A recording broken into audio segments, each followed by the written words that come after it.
Hello, good morning, નમસ્કાર. કેમ છો વાલા મિત્રો? આઈ હોપ તમે બધા ફાઇન હશો. હવે આપણે 29/4 કરંટ અફેર્સ જોઈ લઈએ. બરાબર. 1લી તારીખથી આપણે નવા સ્વરૂપમાં કરંટ અફેર લાવીશું. 1લી તારીખ 1/5 પછીના. બરાબર. કેમ કે અહીંયા જે આપણે ન્યૂઝપેપર જોયું છે એમાં થોડાક આપણા લોકલ ન્યૂઝપેપર હોય છે, એટલે થોડાક ન્યૂઝમાં ડિફરન્સિએશન રહેવાનું હોય છે. તો આપણે નવા સરેથી નવે લાવીશું. તમામ જે મિત્રો છે નવા, એમને ખાસ વિનંતી કે ચેનલને લાઈક, શેર અને સબસ્ક્રાઈબ કરે. ઓકે, તો આપણે આગળ આપણે જોઈશું. બરાબર. તો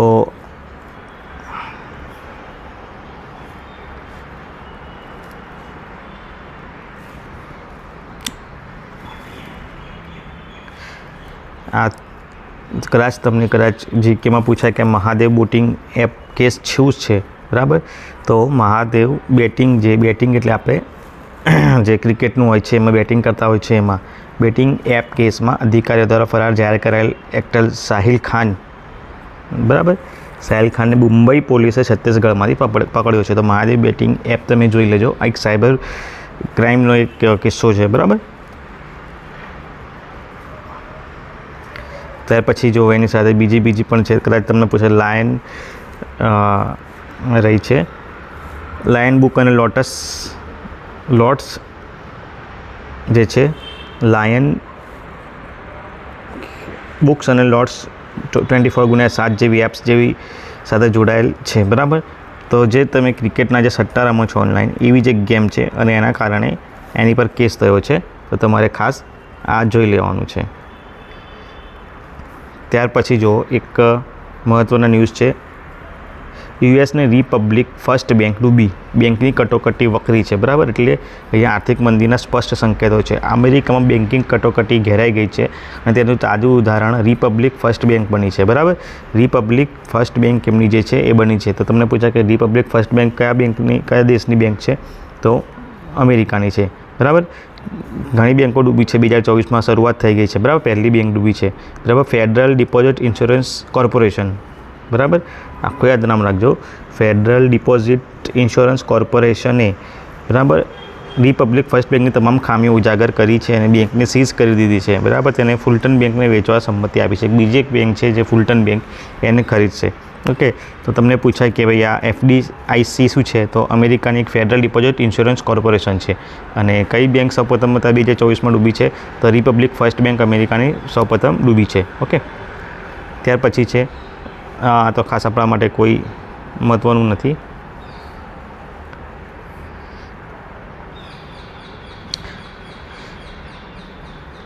ત્યાર પછી છે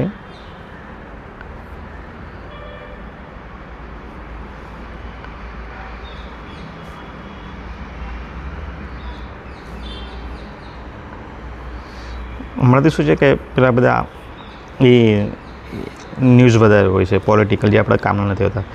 બરાબર. આ ખાસ મહત્ત્વનું છે, તમે ધ્યાન રાખજો. ગુજરાતમાંથી ખરીદેલા સિમ કાર્ડ વોટ્સઅપમાં અપડેટ કરી પાક આર્મીને પહોંચાડતા જમ્મુ કાશ્મીર એરપોર્ટની ગુપ્ત માહિતી પાક એજન્ટને મોકલા જામનગરથી ઝડપાયો છે. બરાબર. એરફોર્સ, બરાબર, જવાનને વોટ્સઅપ મેસેજની આડમાં માલવેર વાયરસ મોકલી તેનો ફોન હેક કર્યો હતો. તો એક સાયબર ક્રાઇમનો કિસ્સો છે. તમારા સિમ કાર્ડ લેતી વખતે ખાસ ધ્યાન રાખો. રિટેલ દુકાનમાંથી જ લેવાનું રાખો. બહાર ફેરિયા ઊભા હોય એમની પાસેથી લેવાનું રાખશો નહીં. ઓકે. ત્યાર પછી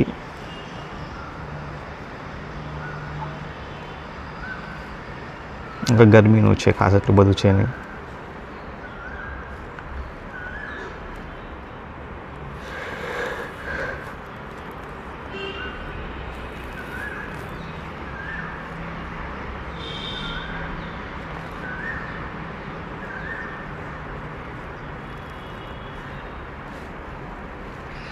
જોઈ લો. આ ડ્રગ્સનું ખાસ મહત્ત્વનું છે. ગુજરાત રાજસ્થાનમાંથી MD ડ્રગ્સ બનાવતી 4 ફેક્ટરી ઝડપાયાનો મામલો. 4 જણા હતા, એ ડ્રગ્સ બનાવતા હતા. બરાબર. તો સુકેદાર મનોહર કુલદીપ અન્ય રાજ્યોમાં પણ ડ્રગ્સની ફેક્ટરીઓ ચલાવે છે. ખાસ કરીને ગુજરાત રાજસ્થાનમાં ડ્રગ હબ બની ગયું છે. ઓકે. એને જોઈ લો. માફિયાએ બંધ પડી ફેક્ટરીને ટાર્ગેટ કરતા ડ્રગ્સ બનાવવાથી લઈ ડિલિવર સુધીનો ચાર્જ ચૂકવતા. બંધ પડી ફેક્ટરીઓને લાલચ આપી અહીંયાથી એ લોકો પોતાનું કામ આચરતા હતા. જેવું કેવું ન્યુસન્સ ચાલે છે તમે જુઓ. બરાબર. તો બંધ પડેલી ફેક્ટરીઓના એ લોકો ખાસ કરીને પોતાના લાભ માટે વેચી મારે છે, ભાડે આપી દે છે. પછી જો 1 વર્ષથી વધુ સમય સુધી જેણે અનાજનો જથ્થો ના લીધો હોય એવા રેશન કાર્ડને એ લોકો સાયલેન્ટ કરી નાખ્યા છે. બરાબર. અમદાવાદમાં 80,000 જેટલા રેશન કાર્ડ સાયલેન્ટ. કચેરીમાં વ્યવસ્થાનો અભાવ. રાજ્યમાં 3.49 લાખ સાયલેન્ટ કાર્ડ. કાર્ડધારકો EKYC ના કરતા હોવાનો તંત્ર, એટલે EKYC ના કર્યું એટલે તમારા જે તમને કાર્ડ મળવાનું હોય એની સેવાઓ સ્થગિત કરી દેવામાં આવશે. તો કોના પુરવઠા વિભાગ દ્વારા કરવામાં આવે છે. બરાબર.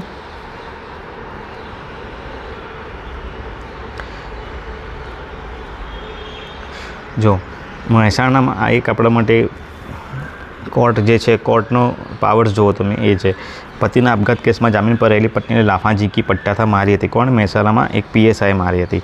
તો ફરિયાદ ના કરવા PSIને ચૌધરીએ બરાબર ચૌહાણને મારી નાખવાની ધમકી આપી હતી. બરાબર. તો શું થયું છે?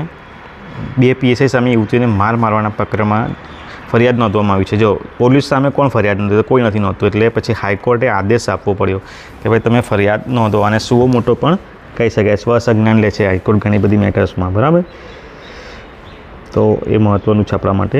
ત્યાર પછી જો ઉત્તર ભારત જતી ટ્રેનોમાં વેઇટિંગ વચ્ચે સ્પેશિયલ ટ્રેનો જે અત્યારે શરૂ કરવામાં છે હાઉસફુલ થાય છે. બરાબર. ખાસ ટ્રેનો ટેમ્પરરી સમય માટે શરૂ કરવામાં આવે છે. બરાબર. વેકેશનના કારણે. ઓકે. તો જો વેકેશનના કારણે એક રોજગારી પણ ઊભી થાય છે.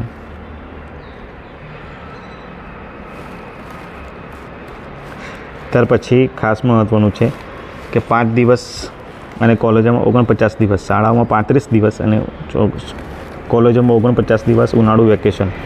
ઓકે. 3 થી 4 ગણો પગાર લેતા અધ્યાપકોને બખા. કેવા ન્યૂઝ છે.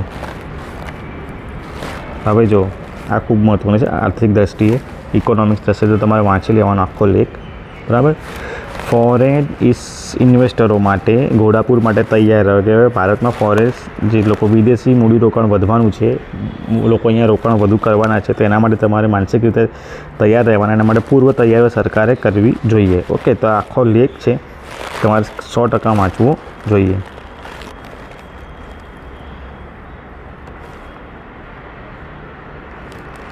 પછી તો ઠીક છે કે બધું રોકાણનું જ છે. આ એક મહત્ત્વનું છે, જોઈ લેજો. સ્ટાફ સિલેક્શનની કમ્બાઇન્ડ એક્ઝામ આપો. કેટલી જગ્યા છે? SSC CHSL છે. બરાબર. એમાં 307 જેવી 3712 જેવી જગ્યાઓ છે. બરાબર. તો અરજી કરવાની આખી પ્રોસેસ છે. આપણે એના વિશે અલગ વિડીયો લઈને આવીશ.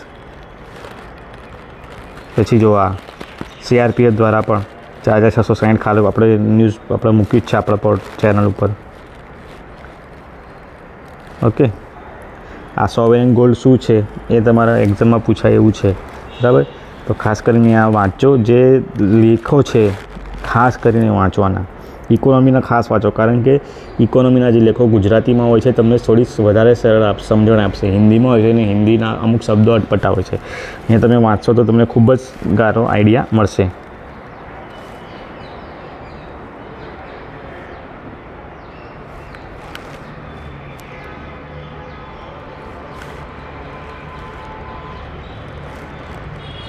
પછી આ એક ખૂબ જ રાજકીય રીતે મોટું આપણા માટે શરમજનક મેટર કહેવાય મહિલા સન્માનની બાબતમાં. બરાબર.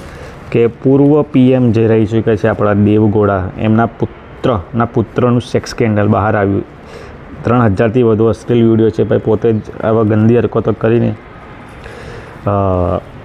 બધા વિડીયો બનાવીને શોષણ કરતા હતા. તમે વિચારો કે અહીંયા કોઈ પણ મહિલાને એને બાકી નથી રાખી. એના સંપર્કમાં જે હોય એમના ઘરે જે કામવાળા બેન આવે ત્યાંથી માંડીને કહેવાય છે કે મોટી મોટી સરકારી કર્મચારીઓ, સરકારી મહિલા કર્મચારીઓને પણ એને બાકી નથી રાખ્યા. એટલે કેટલું મોટું સેક્સ સ્કેન્ડલ છે તમે જોઈ લો.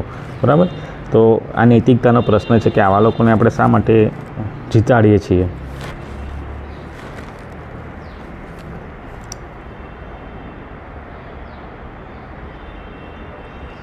ત્યાર પછી તો ઠીક છે, બીજું બધું તો ન્યૂઝ એવા છે.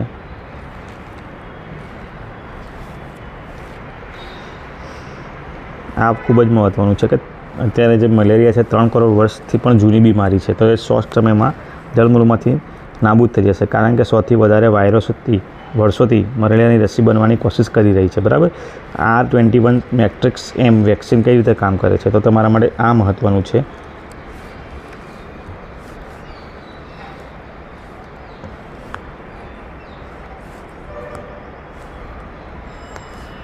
બરાબર, એક્ઝામમાં પૂછાય તમને કે ચર્ચામાં રહેલ R1 મેટ્રિક્સ એમ શું છે, તો એક મેલેરિયાની વેક્સિન છે, બરાબર. જો 2 રસી છે, RTS અને R21 2 રસી છે. કોણે બનાવી છે? ઓક્સફોર્ડ યુનિવર્સિટીમાં જેનર ઇન્સ્ટિટ્યૂટના નિર્દેશક અને R21 રસીના મુખ્ય સંશોધક એડ્રિયન હિલ, આ ખાસ યાદ રાખજો, બરાબર. એમણે એવી રસી બનાવી કે ટૂંક સમયમાં સંપૂર્ણ રીતે આ વાયરસ નાશ થઈ જશે, કારણ કે મલેરિયાનો વાયરસ એ મેલેરિયા વાયરસ નથી કે નથી કોઈ બેક્ટેરિયા, તે એક પ્રોટોઝોઆ છે, બરાબર. ખાસ યાદ રાખજો, એક પ્રકારનો પરોપજીવી છે જે આદિકાળથી છે, બરાબર, અને 1000 ગણું મોટું છે, બરાબર. જીનની સરખામણી કરતાં સારી રીતે સમજી શકાય છે, બરાબર. મલેરિયામાં કેટલા બધા જીન જોવા મળે છે? 5000થી વધારે વેરિયન્ટ જોવા મળે છે એના, બરાબર. મલેરિયા પરોપજીવી સખત માહિતી છે, તમે આ ડિટેલમાં વાંચી લેજો, જોરદાર છે. 4 જીવન ચક્રોમાંથી પસાર થાય છે. સંક્રામક રોગજનકોની સાથે વધારે વિકરાળ સ્વરૂપ ધારણ કરે છે, બરાબર. છેલ્લા 100 વર્ષોથી વધારે આપણે ટ્રાય કર્યા છે અને ઘણા બધા આપણને મળી છે આપણને સફળતા, બરાબર. ભારતનો પણ એક રસીકરણ પ્રોગ્રામ ચાલે છે મલેરિયાને જળબૂથથી નાબૂદ કરવા માટે, બરાબર. તો મલેરિયાના 4 જીવનચક્ર ઘણા અલગ અલગ છે અને તેમનો સામનો કરવા માટે અલગ અલગ એન્ટીજનની જરૂર પડે છે. એન્ટીજન એવો પદાર્થ છે જે આપણા શરીરની, જો પૂછાય એન્ટીજન શું છે? એન્ટીજન એવો પદાર્થ છે જે આપણા શરીરની પ્રતિકારક જે રોગ પ્રતિકારક શક્તિ છે એને મજબૂત બને છે અને એન્ટીબોડી ઉત્પન્ન કરે છે, બરાબર.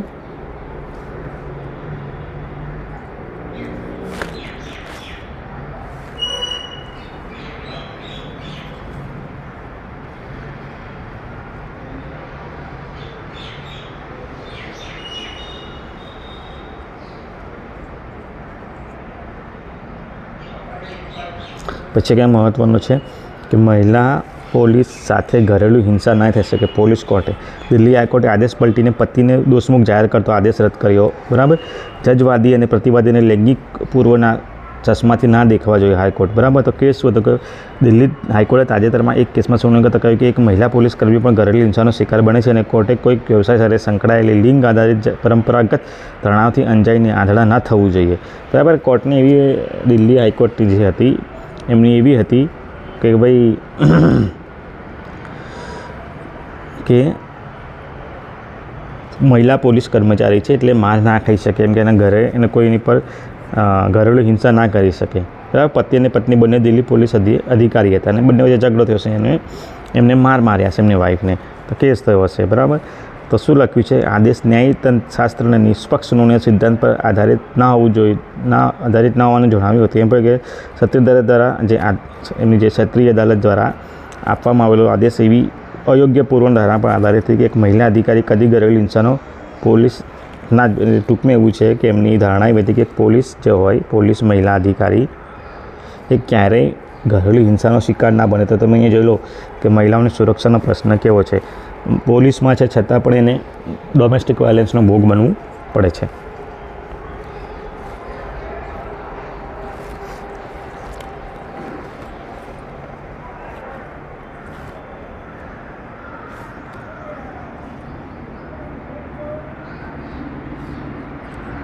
પછી જોઈ લો તમને પૂછાયું ઉબેર કપ કઈ રમત સાથે સંકળાયેલી છે, બરાબર.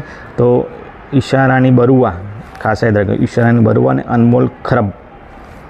અનમોલ ખરબના શાનદાર પ્રદર્શનના જોરે ભારતીય મહિલા ટીમે, બરાબર, સિંગાપુરમાં જે 4-1થી ડબલ મિક્સ જે ચાલે છે ગ્રુપ એની, બરાબર, ઉબેર કપની ક્વાર્ટર ફાઇનલમાં પ્રવેશ કર્યો છે. અહીં એશિયન ચેમ્પિયન્સમાં ચાલી રહી છે. ભારતે પહેલી મેચમાં કેનેડા અને બીજી મેચમાં શાનદાર દેખાવ કર્યો હતો, બરાબર. તો ખાસ યાદ રાખજો, 2 નામ આપણા માટે મહત્ત્વના થઈ ગયા છે, બરાબર. એક છે ઈશારાની બરુઆ અને બીજું અનમોલ ખરબ, જે બંને કઈ રમત સાથે સંકળાયેલા છે એ તમારે ખાસ યાદ રાખવાનું રહેશે.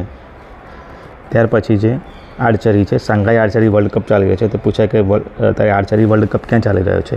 તો શાંઘાઈ આર્ચરી વર્લ્ડ કપ ચાલી રહ્યો છે. તેમાં ભારતે કોરિયાને હરાવી મેન્સ રિકર્વ ટીમનો ગોલ્ડ મેડલ મેળવ્યો છે. આર્ચરી વર્લ્ડ કપમાં ભારતે હજુ સુધી 5 ગોલ્ડ મેળવ્યા છે, 1 સિલ્વર અને 1 બ્રોન્ઝ મેડલ જીત્યા છે. હજુ સુધી આર્ચરી વર્લ્ડ કપ જે છે ક્યાં રમાય છે? શાંઘાઈમાં. ખાસ યાદ રાખજો.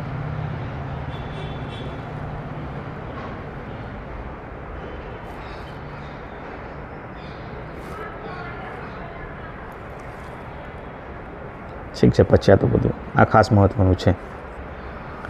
ઉત્તરાખંડમાં જે જંગલમાં આગ લાગી નીકળે છે અને આપણે ગુજરાતીમાં શું કહીએ? દાવાનળ. તો દાવાનળ આગ લાગી નીકળી છે અને વન કર્મચારીઓની રજા પર પ્રતિબંધ. આપણે છે ને આગ લાગવાના આખો એક વિડીયો મેં લગભગ અપલોડ કર્યો છે, જંગલોમાં કેમ આગ લાગે છે, બરાબર? તો એકવાર તમે જોઈ લેજો. પછી જો લૂમો ઉત્તર ભારતમાં જે ગરમીના કારણે જે ગરમ હવા ફૂંકાય છે એને શું કહેવાય છે? લૂ કહેવાય છે. તો પશ્ચિમ બંગાળ, ઓડિશામાં રેડ એલર્ટ જાહેર કરવામાં આવ્યું છે, બરાબર?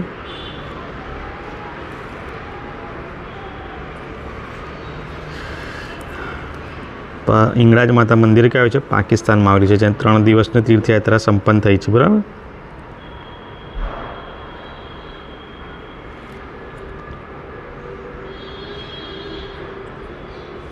યુવાનો સાહસ શરૂ કરવા કરતાં વધારે સમય લેતા હોવાનો દાવો કે બેરોજગારી કેમ વધી છે? તો યુવાનો કોઈ પણ જોબનું લેવા માટે કરવા માટે જે સાહસ જોવું જોઈએ એ સાહસ નથી એમનામાં, એના કારણે રોજગારી વધી છે એવું એમપીસીના સભ્યનું કહેવું છે. કોણ છે એમપીસી?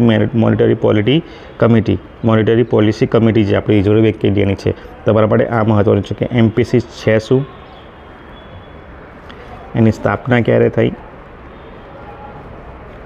એનો હેતુ શું છે, એમાં કેટલા સભ્યો હોય છે અને બેઠકો કેટલા વખત મળે છે, બરાબર?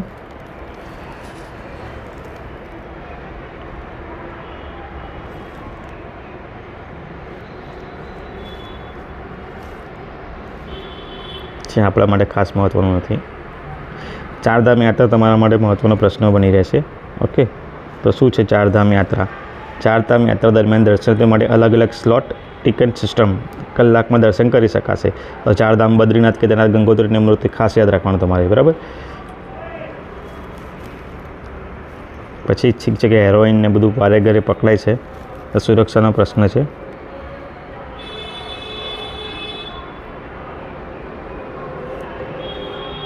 ઓકે, તો આ તો ખાસ એટલું બધું છે નહીં. મેં કહ્યું કે લોકલ ન્યૂઝપેપરમાં એટલું બધું હોતું છે નહીં, એટલે હવે આપણે